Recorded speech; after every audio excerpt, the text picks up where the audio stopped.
नमस्कार दोस्तों, डियर किसान यूट्यूब चैनल पर आपका एक बार फिर स्वागत है। किसान भाइयों, इफ़को ने डीएपी सहित एनपीके खाद की कीमतों में भारी बढ़ोतरी की है। ये बात शायद आपको पता होगी। अगर आप नहीं जानते तो कोई बात नहीं, ये वीडियो देखने के बाद आपको पूरा मामला समझ में आ जाएगा। नहीं तो वैसे भी जब आप दुकान पर डीएपी खरीदने जाएंगे तो आपको जोरदार झटका लगेगा, तो भी आपको ये बात समझ में आ जाएगी और आपकी आंखें तुरंत खुल जाएंगी। चलिए अब मेन टॉपिक पर आते हैं। इफ़को ने डीएपी के एक कट्टे जो कि 50 किलोग्राम का आता है, एक पैक उसको हम कट्टा बोलते हैं, तो 700 रुपये की भारी भरकम इसमें बढ़ोतरी की गई है, जो कि किसान की कमर तोड़ने के लिए काफ़ी है। इस वीडियो हम जानेंगे कि क्या वास्तव में खाद की कीमतें इतनी ज़्यादा बढ़ गई हैं, इसमें कितनी सच्चाई है और कितनी झूठ है। डीएपी के अलावा दूसरी कौन कौन सी खाद की कीमतें बढ़ाई गई हैं, या फिर बढ़ी हुई कीमतें कब से लागू होंगी, पुरानी और नई कीमतें क्या हैं, इनमें कितना फ़र्क है, कितना डिफरेंस आ गया है। इसके अलावा खाद की कीमतें क्यों बढ़ी हैं, कंपनी ने खाद की कीमतें जो बढ़ाई हैं इसके पीछे क्या कारण बताया है, इसके ऊपर भी बात करेंगे। इसके अलावा खाद की भारी किल्लत हो सकती है, यानी कि खाद की कमी हो सकती है बाजार के अंदर, इसके पीछे क्या कारण होगा, इसके ऊपर भी हम बात करेंगे। तो खाद की कीमतों में वृद्धि के बारे में आपके सभी सवालों का जवाब आपको इस वीडियो में मिल जाएगा। आपको किसी प्रकार का भ्रम या कन्फ्यूजन नहीं रहेगा। वीडियो को पूरा अवश्य देखें। चलिए शुरू करते हैं। सबसे पहला सवाल यही है कि क्या ये जो सोशल मीडिया के ऊपर खाद की कीमतें बढ़ने की बात चल रही हैं, तो क्या ये सच है, इनमें कितनी सच्चाई है। तो यहाँ पर मैं आपको बता दूं कि इफ़को ने जो है खाद की कीमतें बढ़ा दी हैं, जिसमें आपकी डीएपी और 3-4 प्रकार की एनपीके शामिल हैं। ये बात बिल्कुल सही है, इसमें कोई झूठ नहीं है। इफ़को द्वारा खाद की कीमतों में की गई भारी भरकम बढ़ोतरी किसानों की कमर तोड़कर रख देगी, खासकर उन किसानों की जो किराए पर या फिर हिस्से पर ज़मीन लेकर खेती करते हैं। जो छोटे किसान हैं उन पर इसका बहुत बुरा प्रभाव पड़ेगा। सबसे पहली बात, डीएपी के अलावा और कौन कौन सी खाद की कीमतों में बढ़ोतरी हुई है, इसके ऊपर यदि हम बात करें तो डीएपी के साथ साथ सभी प्रकार की खाद महंगी हो जाएंगी। लेकिन फिलहाल इफ़को ने डीएपी और 3-4 प्रकार की जो एनपीके है उनके बारे में ही नोटिस जारी किया है।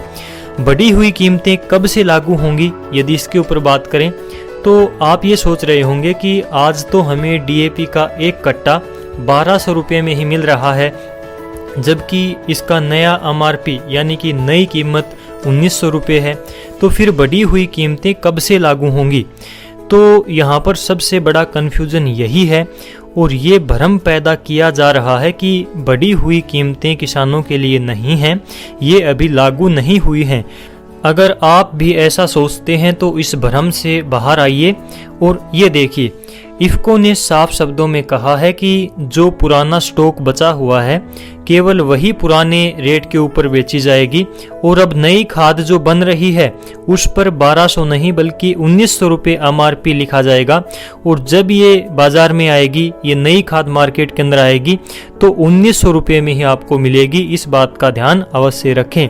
मतलब साफ है कि जब पुरानी खाद का स्टॉक खत्म हो जाएगा तो आपको नई कीमतों पर खाद मिलेगी, और ये दिन अब ज़्यादा दूर नहीं है। खाद की कमी या फिर किल्लत भी हो सकती है। ऐसा मैंने क्यों कहा, इसका क्या कारण है, तो आपको बता दूं कि सभी व्यापारियों या फिर दुकानदारों को ये बात अब पता चल चुकी है कि अब डीएपी की कीमतें 1900 रुपये हो गई हैं। तो वे खाद का स्टॉक करेंगे, और जब बाज़ार में खाद की कमी होगी तो नई खाद 1900 रुपये वाली बाज़ार में आएगी, और फिर पुरानी जो स्टॉक वाली खाद है उसको भी 1900 रुपये में वे लोग जो है धड़ल्ले से बेचेंगे। इस प्रकार से खाद की काला बाजारी अब शुरू हो जाएगी। इस बारे में आपको क्या लगता है, नीचे कमेंट बॉक्स में अवश्य बताएं। इसके बाद में बात आती है कि खाद की कीमतें क्यों बढ़ी हैं। तो इसके जवाब में इफ्को कंपनी का कहना है कि अंतर्राष्ट्रीय स्तर पर खाद बनाने में प्रयोग होने वाले माल की कीमतें बढ़ गई हैं, जिसके कारण खाद की कीमतें बढ़ाई गई हैं। लेकिन जो कच्चा माल है उसकी कीमतें बढ़ी हैं, उसके अनुपात में भी यदि हम देखें तो भी जो खाद है, जो डीएपी एनपीके है, उसकी कीमतें बहुत ज़्यादा बढ़ाई गई हैं। अब बात करते हैं कि खाद की कीमतों में कितनी वृद्धि हुई है, नई और पुरानी कीमतों में कितना अंतर है। चलिए एक एक करके आपको समझाते हैं। जो डीएपी है उसकी पुरानी कीमत है 1200 रुपये, यानी कि 1200 रुपये का एक पैक आपको मिलता है 50 किलोग्राम का। और अब आपको नई कीमत के हिसाब से ये मिलेगा 1900 रुपये का, यानी कि इसमें 700 रुपये की शुद्ध बढ़ोतरी की गई है। ये 700 रुपये आपको ज़्यादा अब की बार देने पड़ेंगे एक डीएपी के पैक के ऊपर। इसी प्रकार से एनपीके 12-32-16 जो कि आप बिजाई के समय पर ज़्यादातर यूज करते हैं, ये खाद भी पहले 1185 रुपये की आती थी, यानी कि अभी भी आती है, लेकिन जो इसका नया एमआरपी है जो आपको आगे मिलने वाली है, ये 1800 रुपये में मिलेगी। इसके ऊपर 615 रुपये की बढ़ोतरी की गई है। इसके अलावा एनपीके 10-26-26 ये फिलहाल 1175 रुपये की आपको मिलती है, लेकिन ये कुछ ही दिनों बाद में 1775 रुपये की आपको मिलेगी, यानी कि आपको एक कट्टे के ऊपर, एक पैकिंग के ऊपर 600 रुपये ज़्यादा देने पड़ेंगे। इसके अलावा जो एनपीएस है जो 20-20-013 है, ये आपकी फ़िलहाल 1925 रुपये इसका रेट था, और अब आपको ये नए रेट के हिसाब से 1350 रुपये की मिलेगी, यानी कि इसमें भी 425 रुपये की बढ़ोतरी की गई है।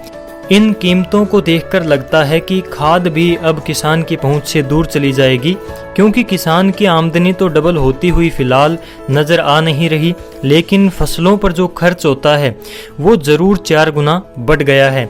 डीजल की कीमतें पहले ही आसमान में हैं, इसके अलावा बीज, कीटनाशक और लेबर का खर्च, इसके अलावा अब खाद ने भी सारी हदें पार कर दी हैं। हर साल लाखों किसान खेती छोड़ रहे हैं। इसके पीछे कारण यही है कि खेती लगातार घाटे का सौदा होती जा रही है।